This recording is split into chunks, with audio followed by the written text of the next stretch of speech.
सर्वभारतीय NEET परीक्षा रे कृतकार्य होइथबा Yuvrajpur grammar छात्रों को सुबलिया मंडल बीजेपी पक्षर स्वागत संबर्धना। सूचना अनुसार गतकाली सर्वभारतीय नीट परीक्षा फल प्रकाश पाई।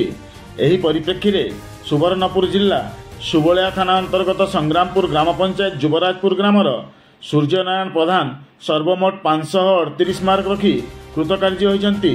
एही खबर प्रकाश पाइला परे समग्र अंचल रे खुशीर लहरी खेली जाइथिबा बेले आज पूर्वाह्न प्राय 10 घंटा समय सुबलिया बीजेपी मंडल सभापति अशोक कुमार साहू नेतृत्व में एक प्रतिनिधि दल तांको घर को जाई सूर्यनारायण को उपढौकन एवं पुष्पगुच्छ प्रदान पूर्वक स्वागत संबर्धना ज्ञापन करछन्ति।